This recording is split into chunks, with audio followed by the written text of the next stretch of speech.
de la sociedad civil.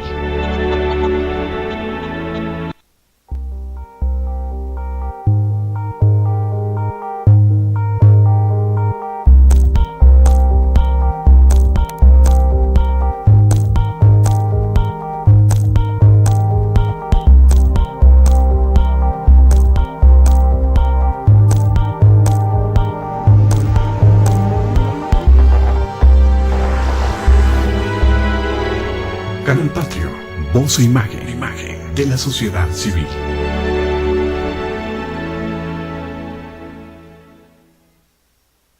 Canal Patrio, voz e imagen de la sociedad civil.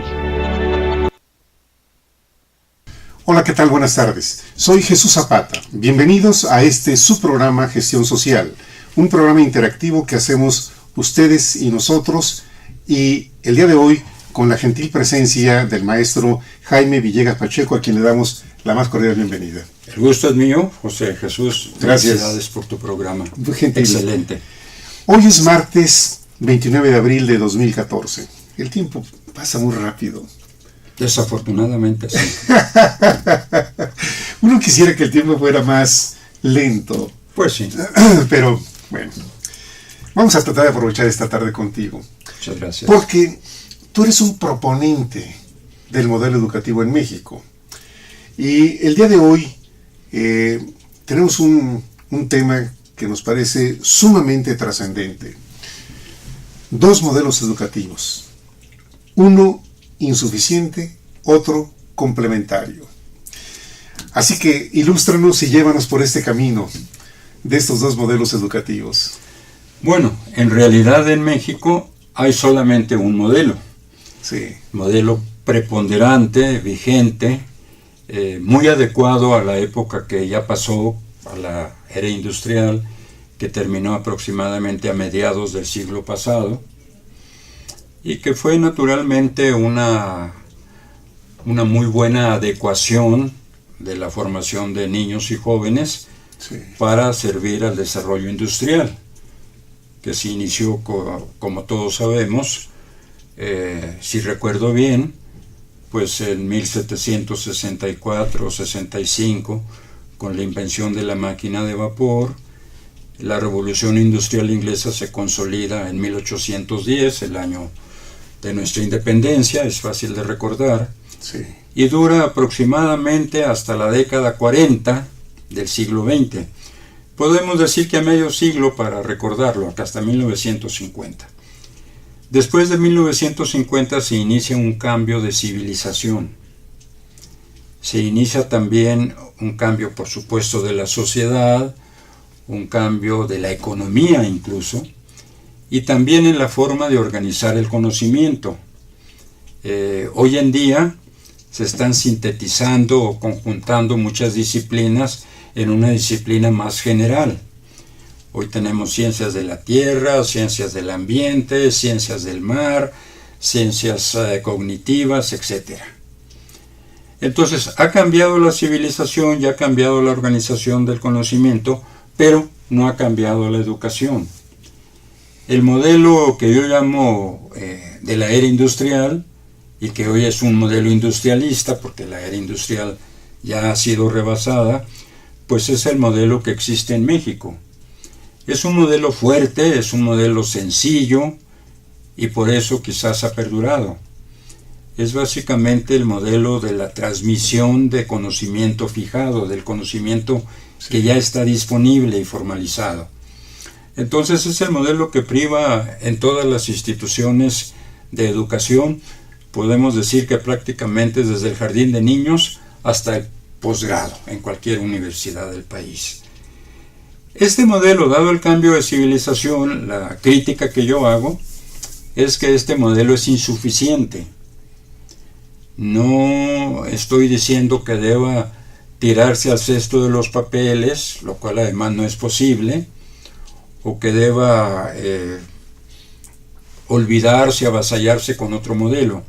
Yo creo que lo que le falta es precisamente completarlo, complementarlo, pues precisamente con lo que le falta. Básicamente el modelo que tenemos es un modelo de transmisión, repito, de transmisión de conocimiento fijado. Sí, sí, sí. O de, se dice técnicamente, o de ilustración del sentido común. Eso es lo que hacen todas las escuelas, desde el jardín del niño hasta la universidad. Bueno, esto es necesario, por supuesto, pero ahora falta ya el desarrollo intelectual en niños y en jóvenes. Porque como señalaba yo en la ocasión anterior que me hiciste el favor de invitarme... Eres invitado además permanente al programa, ¿eh? Muchas gracias. Sí, Jaime. Que me hiciste el honor de invitarme, señalaba yo que después de muchos años, 20, 25, de darle vueltas en la cabeza al problema, porque yo no soy como otros muy listos que ya resolvieron el problema en el papel, me di cuenta que el problema está realmente en la educación primaria, en este sentido. La mayoría de los maestros pues hacen sencillamente que el niño desvíe su pensamiento natural, que es muy inquieto, muy curioso, Sí. muy activo, Sí, sí. que lo desvíe hacia la memorización de los contenidos, porque cierto. esto es lo que le pide la escuela, esto es lo que le piden los padres, esto es lo que le piden los maestros. Entonces yo digo que la educación solo enseña a memorizar porque pregunta en los exámenes, que les pueden cambiar el nombre y ponerles nombres muy bonitos, pero siguen siendo exámenes, Sí. exámenes de memoria, eso es lo que califica. Es decir, la escuela enseña solamente cosas de memoria y entonces evalúa, como dicen ellos, la memoria de los alumnos. Sí. Hay gente que me ha dicho, bueno, pero es obvio que sale un Carlos Molina, por ejemplo, de la Universidad Nacional. Sí, bueno, pero la Universidad Nacional tiene 400 años, ya debería haber sacado unos 50 premios Nobel, realmente, ¿no? Entonces, un garbanzo de al libro, como dice el refrán, una golondrina no hace verano. Es cierto. A lo mejor el doctor Molina, hasta sin pasar por la universidad, Claro. hubiera ganado el premio Nobel. Sí. Por otra parte, hay algunos que de modo propio aprenden a hacer algo con la información que se les da. Lo que sucede es que esta cuota de personas, de alumnos, que sí aprenden a hacer algo con la información que se les da, no son suficientes para satisfacer la demanda de conocimiento fresco de una sociedad como la mexicana, que pretende ser ya de otro tipo, ya no una sociedad industrial. De hecho, la pretensión no es industrializarnos, sino desindustrializarnos, porque estamos ya en una civilización que no es la civilización del fierro, de los dobladores de fierro, como dicen, sino en una civilización que, como todos sabemos, ya es no material, es decir, ya se maneja a través de la electrónica, de las pantallas de las computadoras, de las memorias de las computadoras, de los programas inteligentes de las computadoras. Vivimos en una civilización no material, pero seguimos haciendo uso táctico del conocimiento. El uso táctico del conocimiento correspondió a la escuela de la era industrial de los siglos XIX y XX, como ya he comentado. Es un uso del conocimiento para trabajar la materia bruta, que debe seguirse haciendo, por supuesto. Nadie dice que no se siga haciendo. Sí. Pero sobre eso tiene que montarse el desarrollo de la mente creativa de los niños y jóvenes, porque lo hemos olvidado por completo. Lo que ha olvidado el modelo tradicional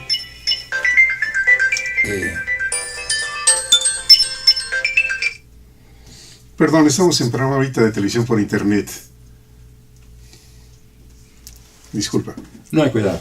Lo que ha olvidado el modelo tradicional de siglos es sencillamente atender al mundo interno, al mundo intelectual del alumno. Creen que la cabeza del estudiante es una especie de depósito para llenarlo de información. Y claro, algunos alumnos sí logran hacer algo creativo con esa información, pero no en la cantidad suficiente para cubrir la demanda de una sociedad de conocimiento intensivo. El modelo es definitivamente incompleto. insuficiente. Tan importante es ese periodo de la primaria, que normalmente es entre los 6 y los 12 años de edad, para que el alumno pueda desarrollar capacidades que en este momento el propio modelo no permite, no estimula. Así es. Tenemos 2 hemisferios cerebrales y lo ideal sería que se trabajara en ambos. Pues se supone que debemos aprovechar ambos, se supone que la escuela debe procurar el desarrollo de ambos hemisferios, trabajando en armonía, que es una palabra que está ahora muy de moda, Sí. para tener un pensamiento completo y hacer uso cabal de nuestras capacidades cognitivas. No es posible que todas las escuelas del país preparen para un medio pensar, que desarrollen solamente la mitad del potencial mental Sí. de niños y jóvenes. Lo otro lo dejan al azar. Claro que en todo pensamiento racional hay también intuiciones. No hay una frontera delimitada, una aduana que diga esto es racional y de aquí para allá es intuitivo. Claro que en todo pensamiento racional hay intuiciones y claro que en toda intuición hay también algo de razón. Pero debe estructurarse este cultivo de las dos capacidades. Está desequilibrado, es decir, se ha atendido mucho al desarrollo racional. Racional, sí, sí. Y se ha olvidado un poco el desarrollo intuitivo, mandándolo curiosamente o reduciéndolo al arte, a las actividades creativas, artísticas, Es cierto, sí. ese sí, tipo sí, de sí. cuestiones. Sí. Cuando no hay actividad más creativa y que requiera más arte que la ciencia. Entonces los grandes descubrimientos científicos han sido en buena medida producto de la intuición, aunque también de ensuciarse las manos, de meterse con todas las ganas a los razonamientos que van a demostrar que aquello que se está haciendo funciona bien, etcétera, etcétera. Entonces, hay que desarrollar las dos capacidades, no solamente una y la otra a medias. Sí. Porque entonces terminamos con niños y jóvenes que, como lo decía yo en nuestra charla anterior, tienen un gran cerebro izquierdo, analítico, muy desarrollado, así grandote, Sí. y un cerebro derecho intuitivo, así por ahí una caniquita, muy, muy Es pequeña. verdad, sí. ¿Sí? La escuela desde el kinder inhibe mucho la capacidad creativa de los niños. Hay muchas anécdotas al respecto. La anécdota del niño que está dibujando un paisaje, y una casita, un arbolito, el cielo, y se acerca a la maestra y le dice: oye, Juanito, pero el cielo no es rojo. Y entonces ya lo fastidió, Sí. porque si Sí. vamos a estar muy apegados a la realidad, hay que tener cierto apego a la realidad, pero no hay que excederse. Como la cerveza es muy rica, pero no hay que excederse. Entonces hay que ser racionales, sí, pero no en exceso, porque eso inhibe la otra capacidad. De la misma manera que no hay de ser fantasiosos en extremo, porque entonces, bueno, tenemos soñadores totalmente despegados, totalmente desconectados de la realidad. Sí. Hay que poner en conjunción las dos capacidades. Hay también el caso de la niña, me parece muy ilustrativo, de la pequeñita de 3-4 años que está dibujando y se acerca a la maestra, porque en esa edad generalmente son educadoras, son Sí, mujeres. sí, cierto. Se acerca a la maestra y le dice: ¿qué estás haciendo? ¿Cómo se llama la niña? ¿Qué estás haciendo, Lupita? Y la niña le contesta con toda la inocencia que solo es capaz de tener una niña de esa edad, y con todo el potencial mental y la imaginación que solo es capaz de tener una niña de esa edad. Le dice: estoy dibujando a Dios. Ah. Y la maestra le dice: pero nadie sabe cómo es Dios. Y la niña sigue dibujando y dice: en un minuto lo sabrán. ¡Ah! ¡Qué increíble! ¿Sí? ¡Qué respuesta! Eso te habla, por un lado, yo no quisiera usar la palabra, pero eso te habla por un lado de la estupidez humana y por el otro lado del espíritu creador, Sí. pues que espero que no haya sido inhibido, avasallado en esa niña y en muchos otros. ¿sí? Es verdad. Porque el cielo es del color que uno lo imagina, Claro. tampoco es azul como cree la maestra, ¿no? Claro. Entonces hay mucho que ver ahí en este sentido. Aunque yo quisiera insistir en que si bien el problema está en la educación primaria, que debería atender tanto a la memorización, que sí es importante, la memoria selectiva, hay que saber qué es lo que debemos guardar en nuestra memoria. Pero debería atender lo mismo también al desarrollo intelectual, al desarrollo de las capacidades intelectuales. Esto requeriría, pues yo creo que todo el presupuesto nacional, y no sé si funcionaría, porque hay en México, según entiendo, 1,4 millones de maestros, alguna cosa así, ya hay cerca de 60,000 maestros solo en el Distrito Federal. Afortunadamente yo comentaba, bueno, hay la forma de solucionar este problema porque el doctor Medina, un investigador norteamericano de origen latinoamericano, descubrió que hay 2 periodos de crecimiento cerebral acelerado, uno del nacimiento a los 8 años y otro en la adolescencia de los 13 a los 19, etapa que coincide con la preparatoria, curiosamente. Sí, lo has mencionado, es cierto, lo mencionaste en el programa anterior. Entonces en la preparatoria puede reorientarse, y obviamente hay menos maestros en preparatoria que en primaria, puede reorientarse el pensamiento. ¿Cómo? Bueno, habría que complementar lo que ahora se atiende, la ilustración del sentido común, la adquisición de conocimientos fijados por el alumno. Había que complementar esto con el modo de manejar este conocimiento que se le ofrece. Es decir, hacer uso estratégico del conocimiento, no solo uso táctico del conocimiento. Hacemos uso táctico cuando solo empleamos el conocimiento para trabajar la materia bruta en cualquier sentido. Oye, Jaime, volviendo a la historia, la época de Sócrates, ¿cómo era en este aspecto de la enseñanza? Porque estamos hablando de la parte racional, pero vamos, los griegos tenían una apertura a las manifestaciones artísticas en todos sentidos. Y lógicamente eso era desarrollar el hemisferio derecho, la parte de la intuición, la parte de la creatividad. ¿Cómo era en aquel entonces este modelo de educación? Bueno, la Grecia clásica, que se le llama a esta cultura madre nutriente, porque en realidad lo que nosotros pensamos y lo que nosotros hacemos, pues está basado en la cultura grecolatina. Sí. Es decir, los mexicanos, nos guste o no, pensamos en griego. Y casi hablamos en griego cuando utilizamos términos científicos, como lo hace además todo el mundo. Yo creo que la educación en Grecia se entendió como formación, mientras que en México hoy en día se entiende como instrucción. Sí, sí, sí. Y hay una diferencia enorme entre el concepto de formación y el concepto de instrucción. La formación tiene que ver con esos aspectos que tú señalas. Pero además yo creo que pues sí es muy necesario utilizar la cuchilla del pensamiento analítico, porque nuestra mente es una mente de doble filo.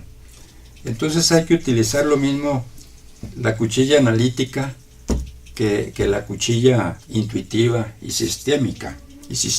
Sí. La cuchilla analítica debe decirnos qué es lo que había en estos escritos maravillosos, por ejemplo en los diálogos de Platón. ¿Qué es lo que hay ahí? Porque yo he conversado con muchos maestros de altísimo nivel, gente culta, gente inteligente, y me dicen que el método socrático, que el método de Sócrates era el mayéutico, que está mencionado efectivamente en los diálogos, porque la madre de Sócrates era comadrona y entonces a Sócrates le encantaba decir que él hacía parir los conocimientos, que él daba a luz pues los conocimientos. Yo creo que si bien el método mayéutico suena más o menos bien, yo creo que hay un método poco estudiado, poco visto ahí, que yo siento que sí es la base de la idea griega de educación, que está también en un diálogo en el Menón, que es un diálogo de Platón muy mencionado también, pero que está en la segunda parte. Entonces seguramente la mayoría de los que lo leen, lo estudian, pues se quedan en la primera parte. Porque en la segunda parte, Sócrates visita la casa de su amigo Menón, que da nombre al diálogo, por supuesto, y le pide un joven, no un niño, sino un joven esclavo. Claro, los esclavos en Atenas eran pedagogos, eran los que formaban a los niños. De manera que la palabra esclavo tenía ahí una connotación totalmente diferente de lo que nosotros pensamos. Sí. Entonces le pide a un joven, a un sirviente, y este sirviente de Menón no tenía ninguna instrucción, no había recibido ninguna instrucción, es decir, no tenía ni un semestre de escuela, por decirlo así. Sí. Como digo yo, no lo habían perjudicado. Entonces Sócrates demuestra, en primer lugar, un gran respeto por el joven, porque lo considera capaz de pensar. Qué interesante. Parece que en las escuelas modernas consideran que los alumnos, los niños y los jóvenes son retrasados mentales, algo así. Sí.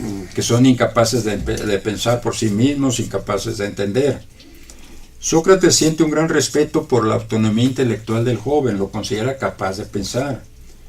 Pero además considera que tiene los elementos, que obviamente no recibió en ninguna escuela, que de manera natural tiene la capacidad para resolver un problema. Y le plantea como lo que se conoce como el problema de la duplicación del cuadrado. Y va conduciendo al joven sin darle ninguna información de cómo se resuelve el problema. No lo que hacen los maestros actuales, que sí dicen cómo se resuelve el problema y luego le piden a los alumnos que recuerden cómo se resuelve el problema. Sí. Y entonces en el examen, si el alumno recuerda, va a pasar, pues se saca 10. Sí, claro, sí. Y entonces está repitiendo nada más el conocimiento. O como decía un querido maestro mío veracruzano, don Guillermo Héctor Rodríguez, las escuelas están plagadas de repetidores, tanto alumnos como a veces desgraciadamente maestros. Él decía repetidores de repetidores. Sí. Entonces Sócrates siente un gran respeto por este joven. Y conduciéndolo, esta palabra que yo creo que es clave en educación, conducir, no enseñar, conducir. El maestro conduce, el maestro no enseña, esto no es cierto, el maestro conduce. Y la palabra, yo no sé mucho latín, nunca me hicieron aprenderlo, pero creo que es conducere en latín, y que significa precisamente conducir. Pero además Sócrates demuestra que el joven sirviente tiene conocimiento previo, tiene conocimientos de experiencia, que la escuela moderna también no toma en cuenta para nada. Piensan que el alumno, sea del ciclo que sea del nivel que sea, llega con la mente en blanco. Al curso que sea, en el nivel que sea. Llega con la mente en blanco, entonces se le va a ofrecer información. Yo recuerdo que un maestro mexicano, poco estudiado, aunque él se dedicó más a la ética, por supuesto, don Antonio Caso, yo siento que es el único maestro mexicano que ha hecho una aportación universal realmente a la educación. No reconocida ni siquiera por los mexicanos, menos por los extranjeros, naturalmente. Además, bueno, pues escribe en español, entonces los que escribimos en español, pues estamos fuera de la metrópoli, fuera del mundo que se importa, del mundo que escribe en inglés, etcétera, etcétera. Antonio Caso decía que si educar es conducir, debe conducirse al alumno por omisión, porque el alumno ya conoce parte del camino que ha de recorrer. El alumno ya conoce parte del camino que ha de recorrer. Entonces yo creo que la idea de Sócrates, conduciendo a un joven sirviente para resolver un problema que requería imaginación, que requería creatividad, yo creo que nos da la idea griega de educación. Sí. que como es costumbre, a lo mejor ni siquiera entre los mismos atenienses del momento la entendían del todo. Pero ahí está la simiente, que desapareció cuando el Imperio Romano conquistó Grecia. Y bueno, los romanos estaban más interesados en la ingeniería y en los conocimientos prácticos, Sí. y se perdió esa idea de educación. No se ha recobrado. Lo que sucede es que ahora, en el siglo XXI, nos topamos con un problema. Tenemos una nueva civilización, una sociedad moderna, como la llama por ahí un rector, una sociedad moderna, digo yo, que consume conocimiento a una tasa impresionante. La sociedad moderna consume tanto conocimiento como la televisión programas. Sí. No tiene llene, como dicen. Entonces necesitamos una educación que prepare a la gente para producir conocimiento, no para repetirlo, para producir conocimiento. No todos seguramente podrán hacerlo, pero sí la mayoría, y sobre todo se habrá propiciado el aprendizaje de este tipo de manera estructurada. Y entonces ya se sabrá que el que no puede, bueno, es porque realmente no puede. No porque el modelo no funciona o es insuficiente. Sí. Entonces, ¿cómo se complementa el modelo? Tiene que atender al desarrollo intelectual, al mundo interior del alumno, a lo que pasa en el alumno. Yo quiero referir un par de anécdotas. Tuve una alumna en la universidad, Alejandra, y cuando yo, para descansar un poco de la clase, me encanta, como tú sabes, presentar problemas que requieren creatividad. Y entonces a los cuales no estamos acostumbrados. No, por supuesto que no, porque vivimos en una sociedad mecánica, y cuando la tecnología nos avasalla, pues menos aún. Por eso después no sé cuántos millones de mexicanos habrán pasado, yo creo que varias generaciones, no sé, 500 millones de mexicanos, ¿cuántos habrán vivido en este país? No lo sé. Pero solamente tenemos 3 o 4 o 10 pintores notables, 2, 3 músicos. Entonces, ¿y cuántos científicos? Me enteraba que de 10,000 patentes que se solicitaron en el 2013, únicamente 300 son de mexicanos. En México. Es decir, no estamos hablando siquiera de un 10%, estamos hablando de un 3% escasamente. Entonces, ¿qué están haciendo las escuelas, las universidades? Pues lo que decía mi maestro, están reproduciendo alegremente el conocimiento, y si de casualidad sale por ahí 2, 3 que hacen algo con la información que recibieron, no, pues qué bueno, ¿no? Nada más que esa tasa de conocimiento no es suficiente para la sociedad. Esa es la insuficiencia del modelo. Sí. Y no lo pueden ver precisamente porque quienes dirigen la educación, como nosotros mismos, como todos, pues son víctimas del modelo que hemos tenido de educación. No podemos pensar de otra manera más que como nos ha enseñado la educación.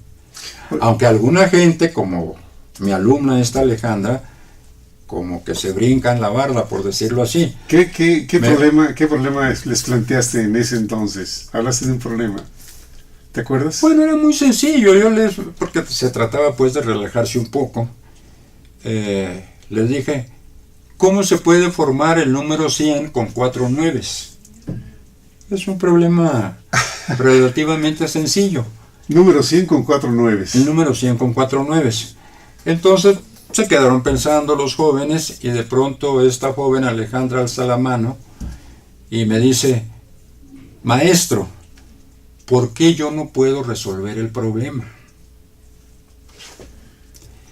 Me impresionó mucho porque la joven evidentemente estaba desarrollando un saber de sí mismo que yo no le había enseñado, que yo no había propiciado de modo propio. Yo hubiera querido que todos los jóvenes que estaban ahí hubieran dicho lo mismo. Maestros, tenemos que ponernos a investigar porque no podemos resolver el problema. Sí.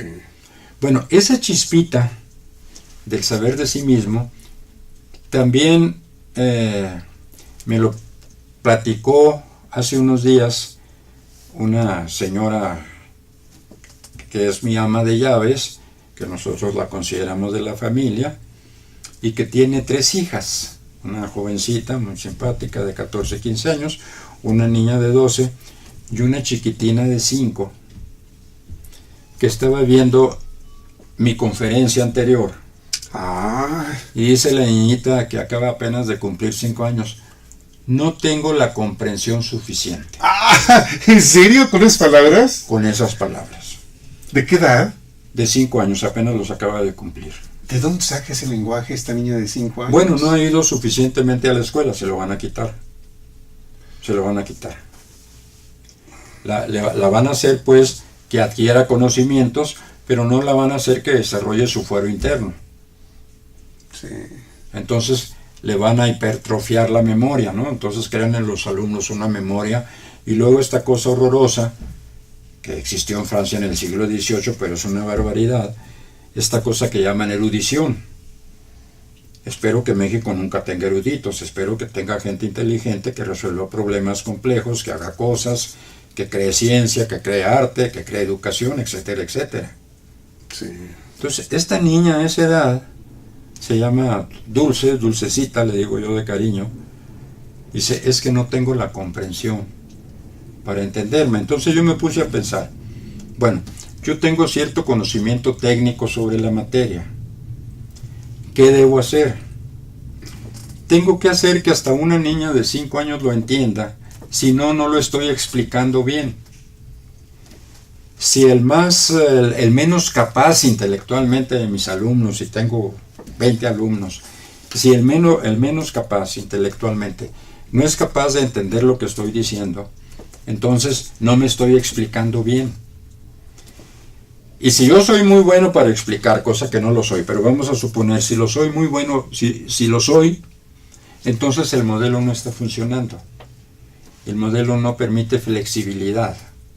Es insuficiente en muchos sentidos, o sea, es bastante atrasado, es bastante rudimentario, aquí y en Harvard, es bastante rudimentario, no es más que el modelo telegráfico, emisor-receptor de transmisión de conocimiento. Es un modelo que ya no funciona, a no ser que siga la sociedad capitalista, que unos cuantos pues sean los que se eduquen y que dejen detrás ya a medio mundo. Sí. Ya comentábamos que en la nacional, por ejemplo, de 100,000 jóvenes que hacen su solicitud para presentar el examen de admisión, pues aceptan a 10,000, y de esos 10,000 todavía dejan en el camino 5,000. Sí, sí, sí. Entonces, ¿se puede decir que ese sistema es socialmente eficiente? En primer lugar, no es solidario con los problemas de la sociedad. No tiene equidad, porque no permite, pues, como digo yo, que los tontos estudiemos, no tiene equidad. Y luego tampoco es suficiente. Entonces, bueno, ¿qué están esperando las autoridades que también emergieron, que también salieron de este modelo? Sí. Entonces los profesores hacen lo mismo que aprendieron como alumnos. Aprendieron a repetir de sus maestros. Ahora como maestros quieren que sus alumnos repitan lo que ellos dicen. Los funcionarios, ¿qué hacen? De todo nivel, De todo nivel, ¿qué hacen? Lo mismo que aprendieron como alumnos.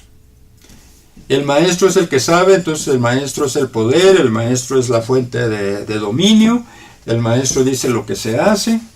Entonces el funcionario también no va a preguntar a la gente que está viviendo el problema cuál es el problema, sino que va a decirles cuál es el problema.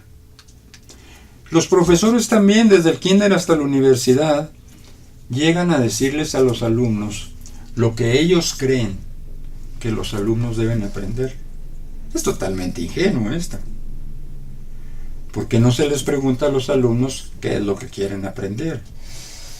A no ser que los que diseñan currículos pues se crean más inteligentes que estos hombres y mujeres sensacionales de la Escuela Nueva, de María Montessori, de Crowley y del guía de todos, Comenio. Ahorita que dijiste Montessori. Y de Sócrates, por supuesto, creen que saben más que Sócrates, ¿no? Tú sabes que yo tengo 2 nietos, Claudia y Leonardo. Y los dos, la primera le hicieron una escuelita pequeña, Montessori. Ajá. ¿Por qué Montessori es diferente? El sistema de Montessori es diferente. ¿Qué es lo que tienen en este modelo? Bueno, yo no soy experto en el modelo Montessori, pero tengo alguna idea de lo que dijo doña María. Y me parece que una de sus frases es muy ilustrativa. Dijo algo así como: dejen que los niños aprendan lo que quieran. Esto me parece sensacional. Si un niño quiere ser violinista, bueno, vamos a ponerle las condiciones para Claro. que sea violinista. Sí. ¿Por qué quiero yo que aprenda también geografía, que aprenda aritmética, o que aprenda no sé qué? Si el niño dice: es que no me gusta la aritmética, y pues a lo mejor cuando voy a comprar chiles a la tienda de enfrente me van a engañar, pero bueno, si soy buen violinista, pues a lo mejor gano para pagar los chiles, aunque me los cobren al doble. Sí, sí. Entonces, dejen que los niños aprendan lo que a ellos les interesa, lo que ellos quieren. En la universidad, aparentemente, bueno, uno se inscribe en una facultad, la facultad que a uno le gusta, se inscribe en una carrera, aparentemente la carrera que a uno le gusta, se inscribe uno con los maestros que a uno le parecen buenos, que le suenan, en fin. Pero luego entra a clase y se enfrenta uno a un programa que está elaborado por señores de escritorio y que el maestro está obligado a seguir, y que para evitarse problemas sigue. Muchos hasta siguen el librito famoso, ¿no? Eso es realmente dañino, ¿no? Entonces, yo creo que la mayoría de la gente que está en educación no sabe en realidad lo que hace, ¿no? Y me dicen: oye, ¿tú sí sabes? Como desafiándome. Bueno, vamos a discutirlo, precisamente vamos a discutirlo. Yo les he dicho muchas veces: ¿a qué le tienen miedo los señores pedagogos? Yo les he dicho: bueno, vamos a seguir el método científico, el método hipotético deductivo. Ustedes dicen que este método es suficiente. Yo digo que es insuficiente y que tengo un modelo, o que hay que completar el modelo insuficiente, lo que llamaríamos de alguna forma el modelo B, que no sería otro modelo, sino el mismo modelo actualizado, para decirlo en términos llanos. Vamos a ver si con el modelo tradicional, frente a un grupo testigo o de control, como le llaman los psicólogos, y el modelo enriquecido, el modelo complementado ya, Sí. con un grupo de instrucción, vamos a ver cuál aprovecha mejor, vamos a medirlo. ¿A qué le tienen miedo?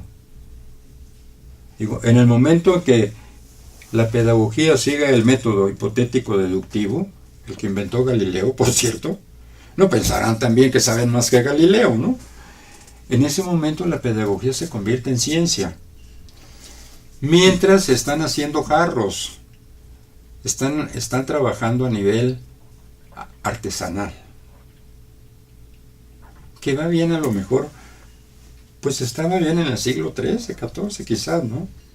Aunque hubo gente en los conventos, en los monasterios, realmente de primerísimo nivel, como sabemos, ¿no? Entonces ahí están las cuestiones sobre el tapete. El modelo es incompleto, el problema está en la primaria, pero si no cambian el modelo, por mucho que retoquen el modelo tradicional, sin enriquecerlo, dentro de 50, dentro de 100 años, dentro de 200 van a estar exactamente en el mismo lugar. Sí. Pueden tener las escuelas estilo sueco más lujosas, bueno, no son lujosas en Suecia, son funcionales. No son de oro, son de materiales adecuados. Pueden tener las mejores escuelas del mundo, pueden aumentarles el sueldo a los maestros, pueden que capacitarlos. Yo me pregunto, y tengo amigos que saben tanto o mucho más que yo, como Gilberto Guevara Niebla, por ejemplo, pero yo me pregunto, bueno, ¿cómo los van a capacitar? ¿Qué les van a enseñar? ¿Más de su materia? Suponiendo que un profesor de geografía a lo mejor no da buenos resultados porque no sabe geografía y por lo tanto no tiene que enseñar a sus alumnos. Entonces le van a enseñar más geografía. Vamos a suponer que el maestro aprende y que ahora sí es un maestro que sabe mucha geografía. ¿Qué garantiza que esa mucha geografía que sabe va a pasar a los alumnos? Hay como dos cuellos de botella ahí, o como dos puntos críticos. Primero, que el maestro realmente aprenda. y segundo, que sus alumnos realmente aprendan. En el supuesto de que se pasen las dos casetas, las dos aduanas, por decirlo así, ¿qué va a resultar? Un alumno que sabe mucha geografía, pero que no le entiende.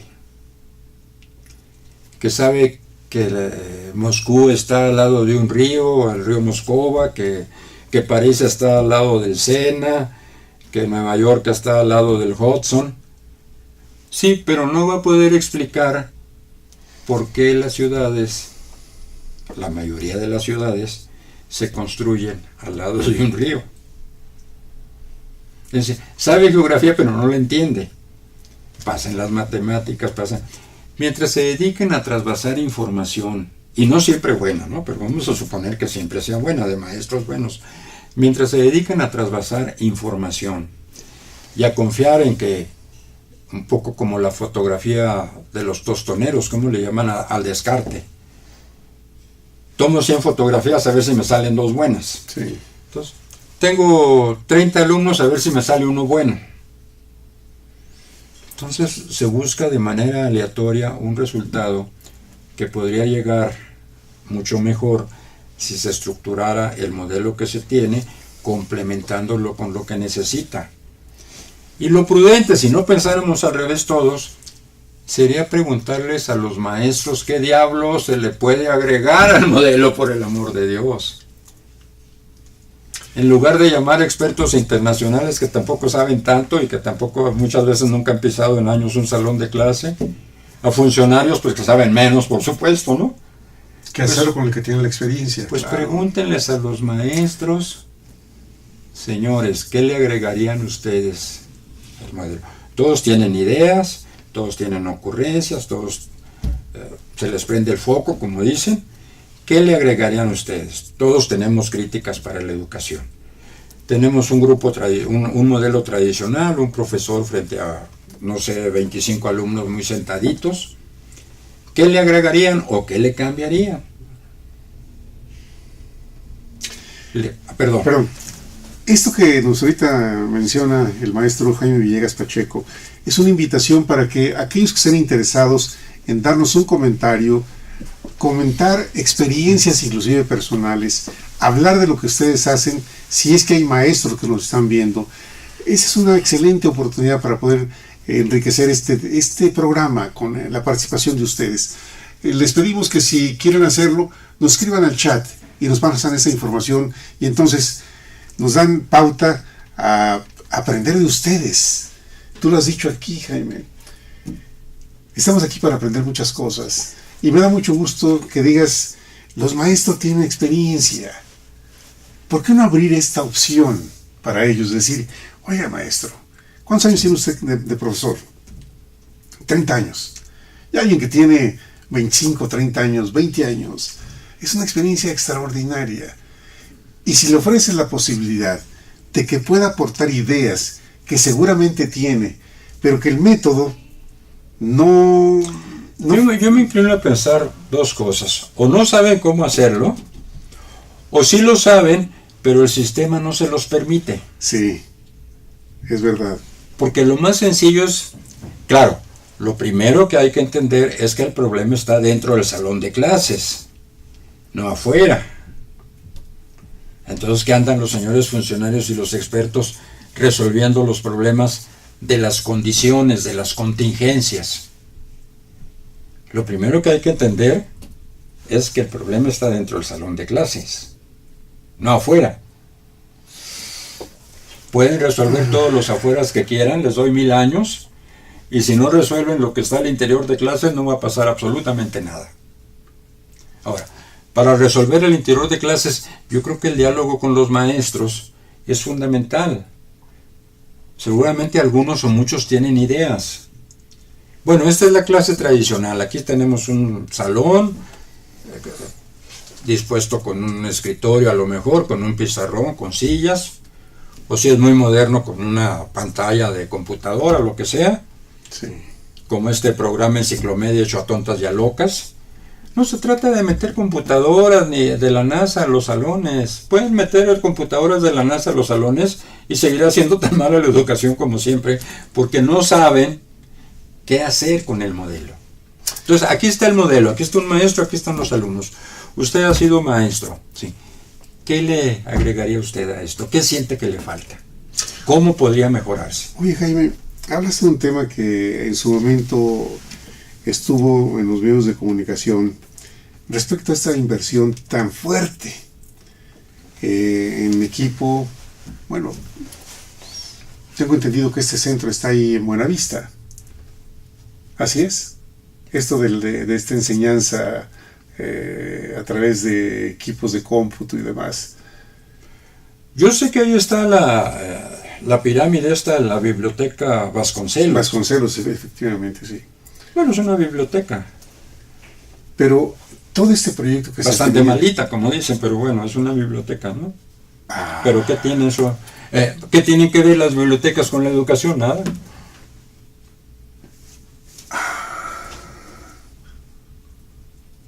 ¿Puedo yo meter Sí, por favor. la biblioteca al salón de clases? No, o sea, llevarla físicamente es... Pero... ¿Meter la información? ¿Qué voy a hacer con ella? Vuelvo a lo mismo. El modelo del salón de clases. ¿Cómo?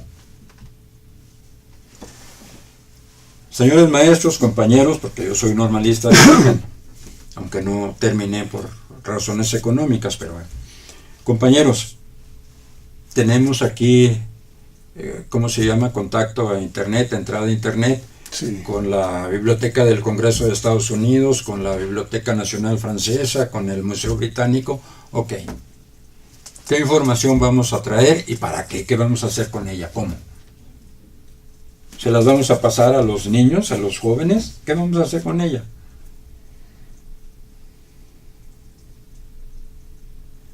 Díganme cómo se mejora el salón de clases.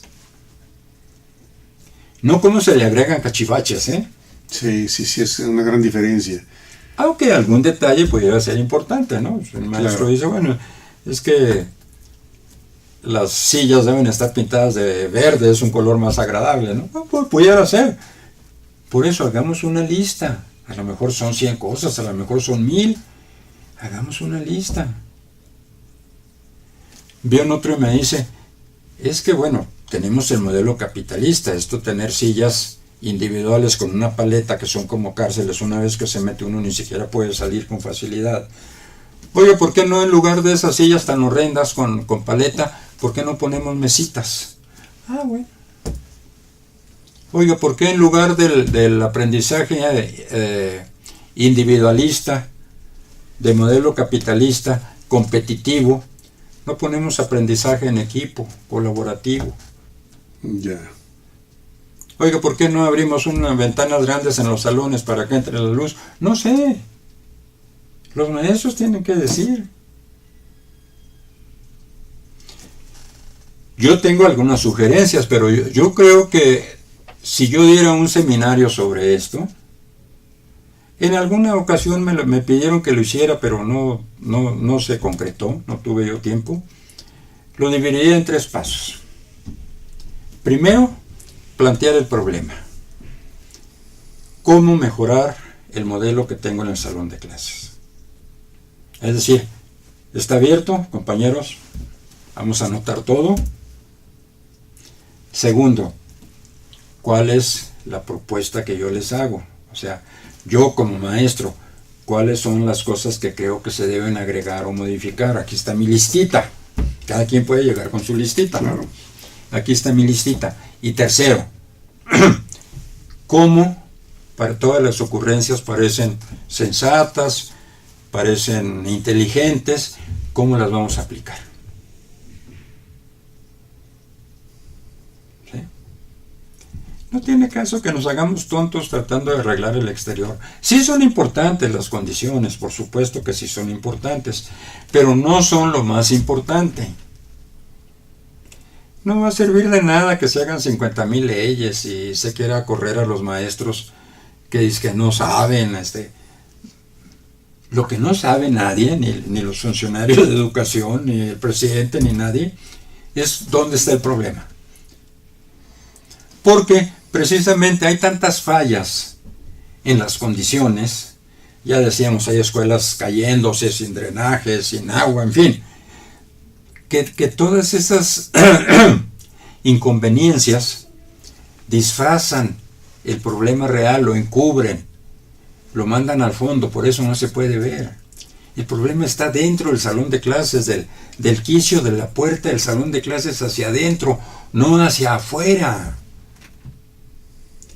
Es este concepto gravísimo de pensar que la educación se dedica a transmitir información,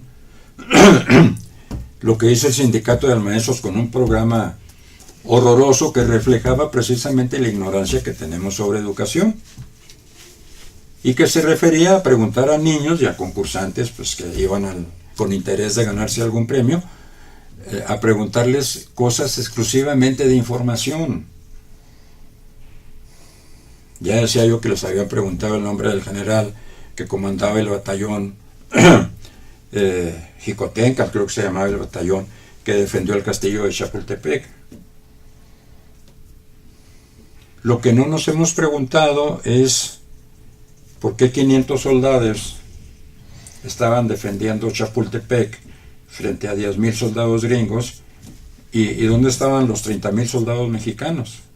Eso no nos hemos preguntado. 500 contra 10,000. Los decentes, como dicen, bueno, los que sentían al país, los que se jugaron y dieron el pellejo por el país. Sí. ¿Verdad? ¿Dónde estaban los demás? Lo que tú nos decías respecto de si hubiera parque, usted no estaría aquí. Claro, mandaron el parque equivocado. Claro, le mandaban parque equivocado a las tropas mexicanas, pues sí. Isabel, tendremos chat. ¿Quieres ver, por favor? Gracias. A ver si tenemos chat. Gracias. Entonces preguntar sí. a los maestros, decirles, todos conocemos el modelo, ¿no? Porque somos miles de maestros, todos conocemos el modelo telegráfico. Un maestro frente a grupo. Ustedes, todos nos hemos quejado alguna vez. ¿Ustedes encuentran deficiencia en esto? Sí. ¿Qué deficiencia? ¿Cómo la corregiría? ¿Qué le agregaría a usted? ¿Qué le quitaría? No, pues que en lugar de pizarrones se haga un esfuerzo y se pongan pantallas de enciclomedia. Muy bien, ¿para qué y cómo, no? De acuerdo, puede ser mejor, pero ¿cómo, no? No, pues que el maestro no hable. Ok, bueno, ¿cómo le vamos a hacer? Acaba de aparecer hace unos días un libro norteamericano, de un autor norteamericano, de Don Finkel, que se llama Teaching with your mouth shut, o sea, enseñar con la boca cerrada. Bueno, parece una locura y el señor no es un técnico. A mí el libro no me impresiona mucho porque da ejemplos particulares y cae un poco en la abstracción como muchos técnicos mexicanos, ¿no? Que componen la educación en discursos y en ensayos, ¿no? Y en artículos de periódico. Pero ninguno dice, bueno, vamos a reunir a los maestros. ¿Qué costaría hacer una encuesta nacional? Con los medios que tiene el Estado mexicano, que es, México es el 12º o 13º país más rico del mundo, ¿no? México está nadando en dinero. Y hay ahí una contradicción social muy fuerte. Es un país rico de gente pobre. Pero bueno, esa es otra cosa, ¿no? Sí. Pero ¿qué costaría hacer una encuesta para preguntarles a más de 1 millón de maestros? Agreguemos creo que 400,000 de preparatoria y no sé, cerca digamos de 2 millones de maestros, para preguntarles qué se agregaría. Tenemos 4 minutos, Jaime.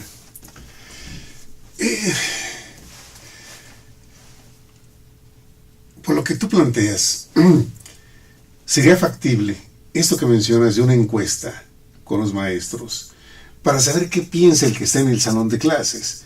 No el de afuera, el que está dentro del salón de clases.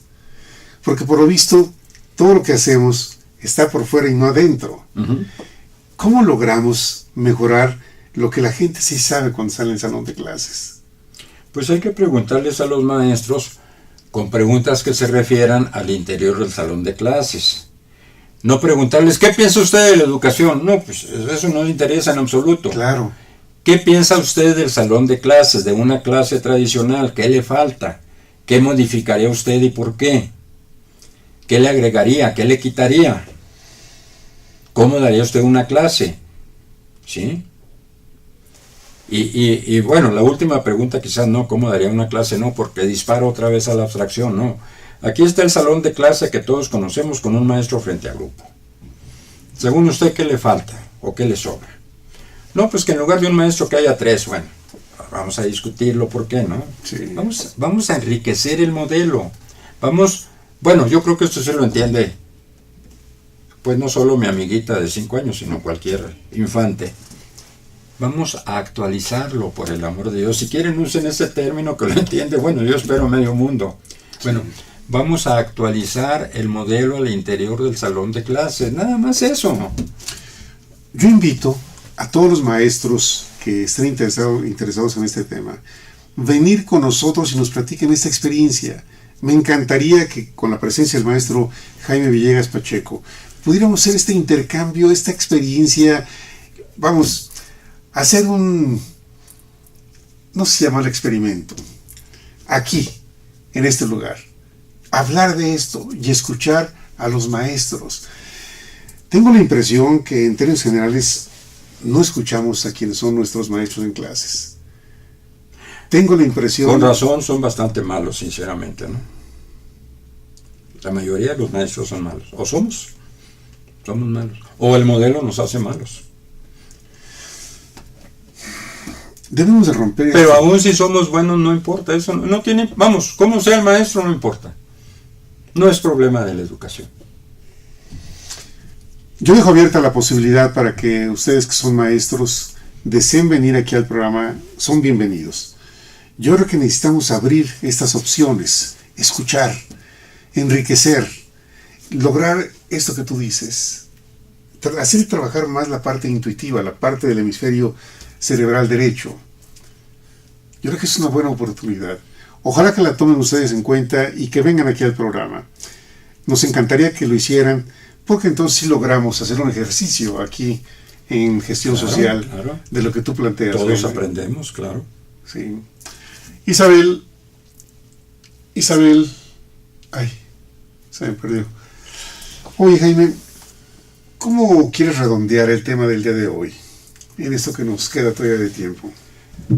Pues yo creo que tú planteas una idea muy interesante. Tú invitas, es tu programa. Yo estaría dispuesto a participar en el diálogo. Gracias. Pero no temas generales.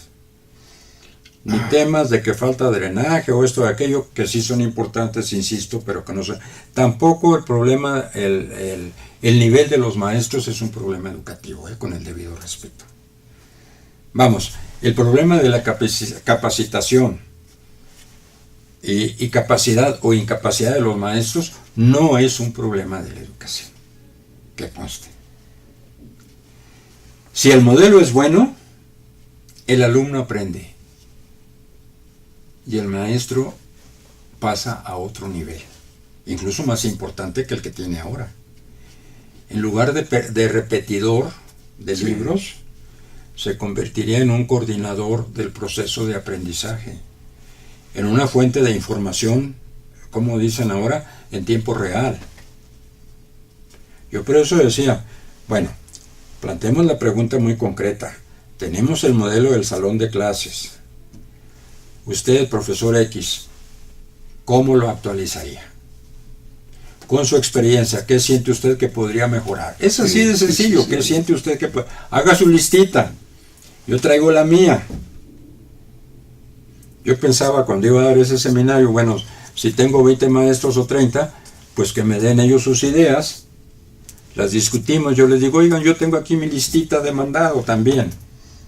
Vamos a ver cuáles sí, las enriquecemos, en fin. No, pues que estas 5 son muy buenas. ¿Cómo las podemos aplicar? Ojalá que tomen muy, apasionadamente esta propuesta.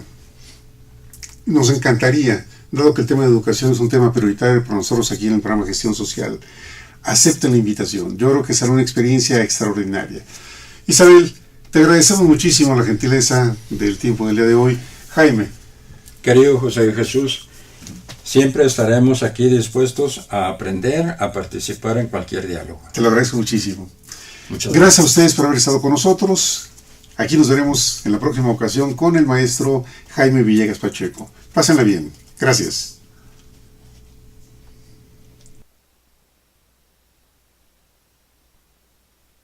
Canal Patrio, voz e imagen de la sociedad civil.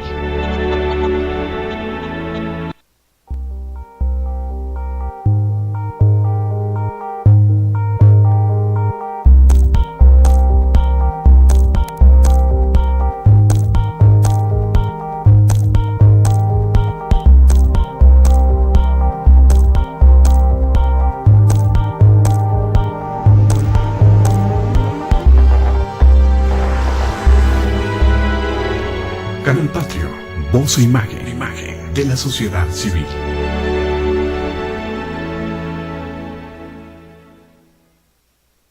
Canal Patrio, voz e imagen de la sociedad civil.